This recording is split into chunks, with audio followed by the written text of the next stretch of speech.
We're working with our heart's desire. As we go through, it might be a deepening into some of those questions or maybe something you haven't really considered. So let's start with right now and looking into the past. So, the last few months, the last year in particular, what did you enjoy about the past year or several months? Maybe there's something that happened in 2024. What stands out for you about what you really loved in 2024? For me, definitely part of it was the swimming every day in the summer. Let yourself kind of drift back through the year. What did you find satisfying, exciting?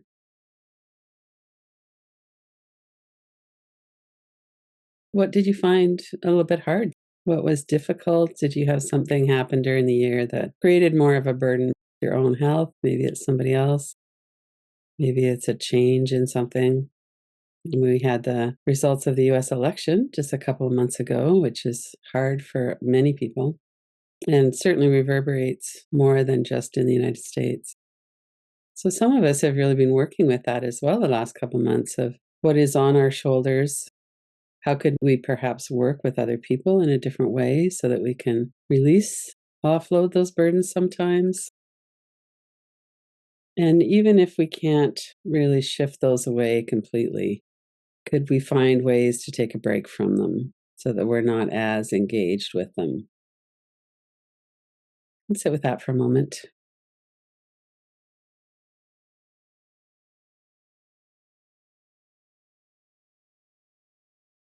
And this next question, I think, is really helpful. What dreams have passed by that you could release now? And what new dreams sometimes we have just in the corner of our eye? We have something that wants to come in or in the edge of our awareness. And if we're really working hard at something, it might be that we need to continue working hard at it. It also might be that that's something that has passed us by. Maybe the timing isn't right for it anymore. Could be a big one, it could be something smaller. Maybe a certain relationship has shifted enough that you could open yourself to whatever might be new and nourishing in that relationship, but the old relationship is gone. So sometimes it's that. We hold things so tightly in our hands, and could we open, let go of what isn't working, even if we really want it to work? And in that letting go, we could open to what are the new possibilities. Let's sit with that for a moment.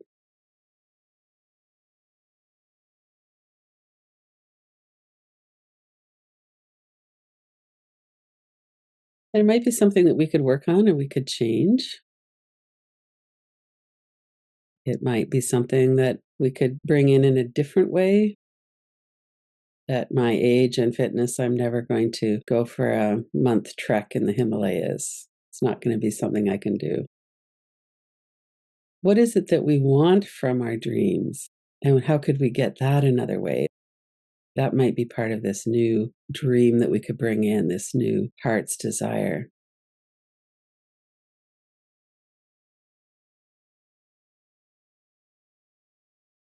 Let your body be soft and relaxed.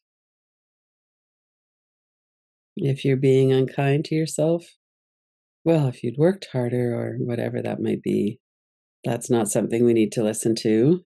It's that inner critic. Part of what our new intention and direction could be is that we're going to be kinder so that we have that space to open into these new areas that we're really interested in. We reflect on the past to free ourselves to step into the present and near future with courage and resolve.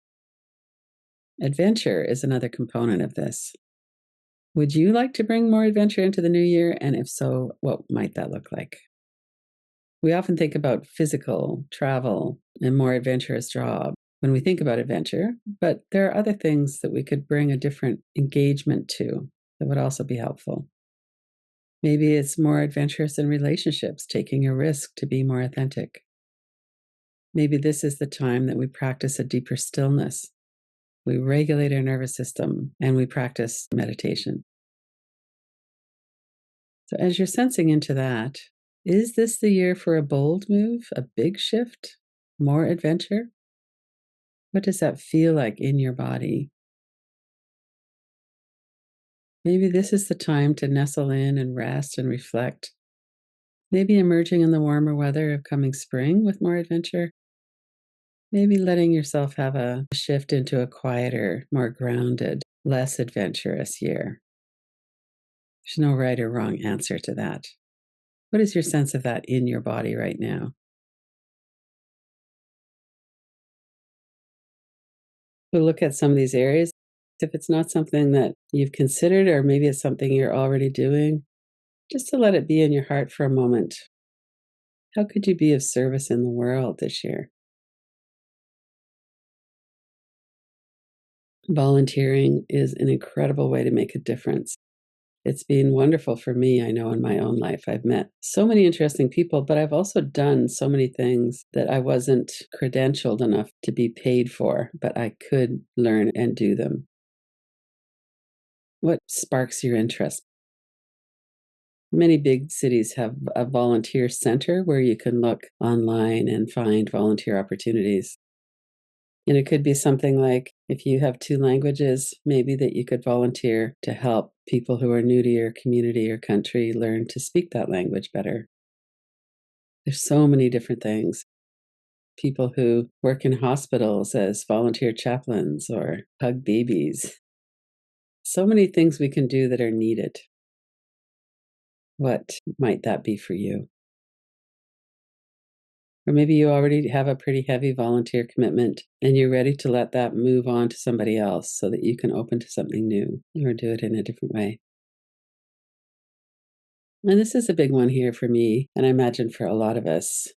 Can we afford to be open hearted and to care about people, about the world? We get in a trance of worry. We do care about people. We do want people to be safe and happy and have the kind of life that we would want to have for ourselves as well.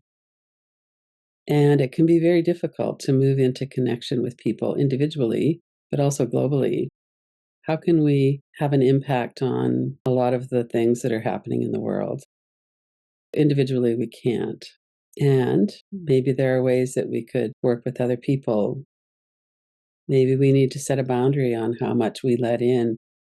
If we notice that we're feeling really swamped by the pain and the violence in the world, maybe we need to step back from that a bit. Is that really helping? I know for myself, I find that if I get too much on the input, then I find it hard to stay balanced and grounded. And then I can't do this work that I do as well.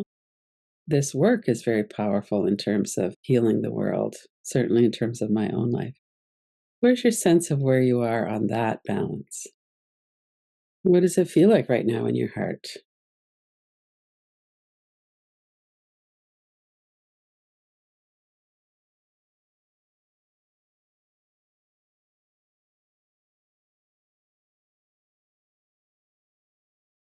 Put your hand or hands on your heart. Do you feel warm hearted?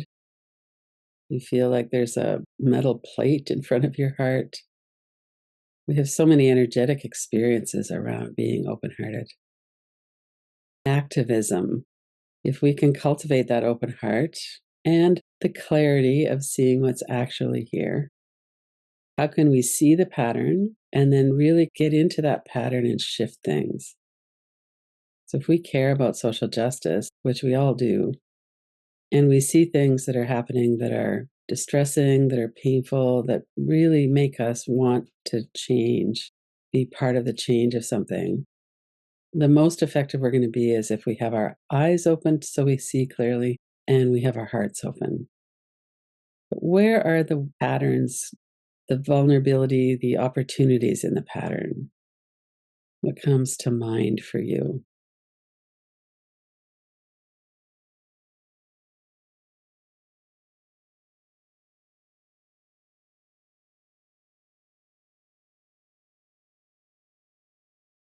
There's a quote by Emma Goldman: "If I can't dance, I'm not going to be part of your revolution." So let's bring in that piece around joy and creativity. We need to be able to do our activism in a way that's life sustaining and that we're working for and with something and towards, not just against. Just like working for peace, which is also against violence and war. We're working for more of a connection in our environment, and we have to be aware of both sides of that. But what else could light you up and give you the strength and the energy to enjoy your own life and also to be stronger so that we can bring our purpose out into the rest of our life and have more of an impact? So, music, dance, theater, choir, what are you presently doing or have you done through your life? Arts is part of it for sure. What brings you joy? In addition to the creativity piece, some of it is just being aware. When I walked outside this morning, the air here smells so wonderful. There's a combination of the forest and the ocean that sometimes is very strong in the air. I could really smell that. So that brings joy.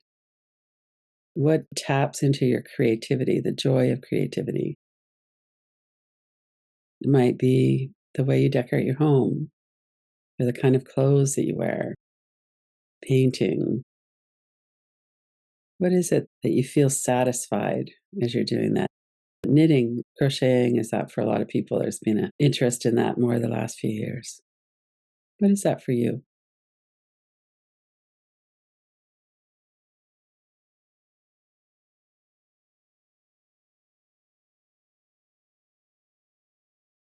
And what strengthens you? We all need to find ways to support ourselves and be as strong and resilient as we can. Some of you are aware of Resmaa Menakem's book, The Quaking of America, which is about building strength and resilience so that we can live in the kind of world that's happening right now. And if you're in the United States in particular, you're finding that. Other places in the world as well. So what will help you be stronger and more resilient? And some of that is we take away things that are sapping our strength. And that might be putting energy into something that's actually passed us by, or something that just isn't what we want anymore. It's not nourishing anymore. It could be an activity, a relationship, a job. Some of our strength and resilience building is letting go of what is sapping our energy. And some of it is bringing in more of what helps us feel strong and open and connected. We are all needed right now. This is something that we might be thinking about and bringing into our hearts in many different ways. That can feel like a burden in a way, but it can also feel like a tremendous opportunity. What we're seeing right now and what we're experiencing right now in the world is very difficult. And we're not really sure how it's going to happen, how it's going to resolve. For sure, it's changing everything, the ecology, the environment, our financial systems, the way that capitalism has hoarded so much wealth into very few people, which leaves the rest of us without enough, puts so much pressure on us. There's so much homelessness, there's so much financial strain, and it's because of the system that we're in and what could happen with that system that would affect us. And when people are scared and nervous, afraid of what might happen, often our nervous systems get very dysregulated.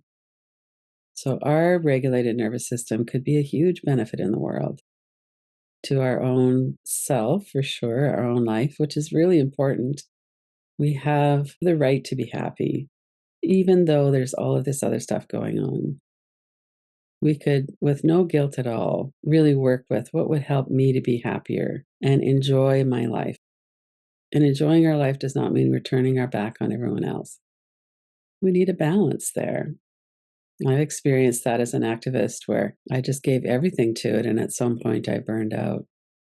So we need to be in the world in a sustainable way.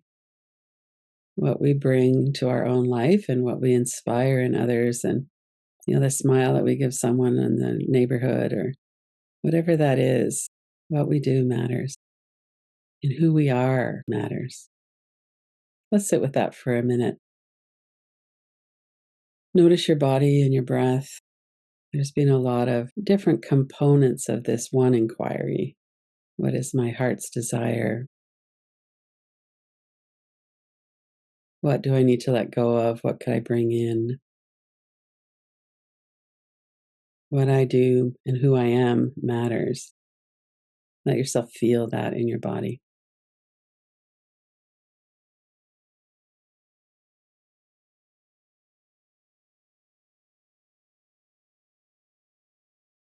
And let yourself go into the dream a little bit.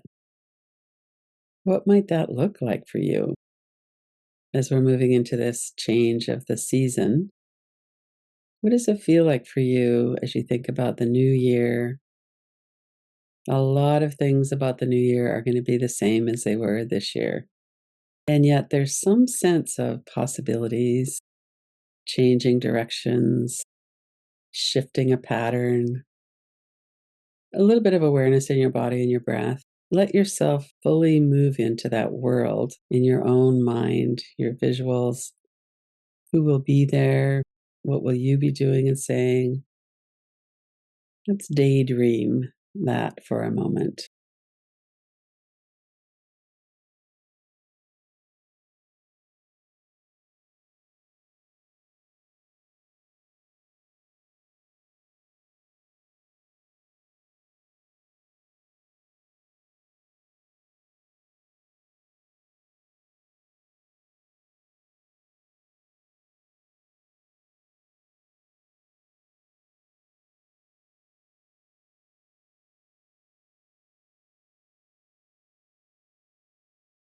If you're holding yourself back through thoughts, see if you could let that release.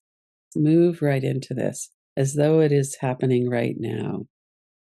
Let yourself feel that, see that, hear it, say it.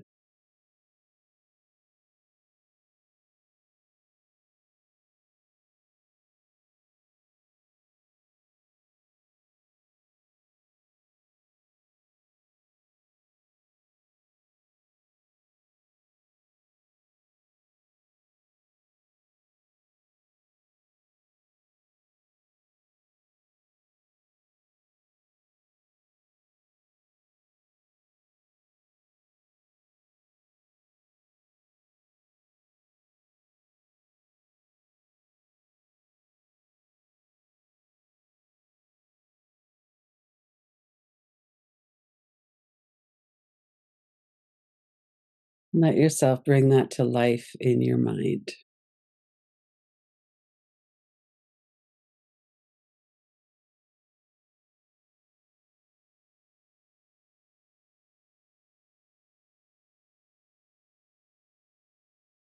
And there are some other steps we might look at. What do I need to let go of, and how might I do that?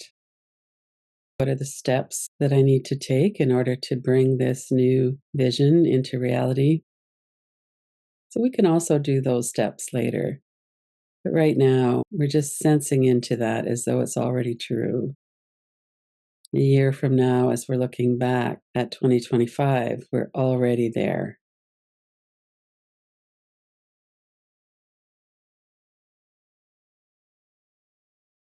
We're already living our heart's desire, what's really important to us. And we're sharing that out in the world. Who we are and what we do matters. Feel that in your body. Notice your body and your breath. And you might set an intention to come back to this through the weeks, the days, months.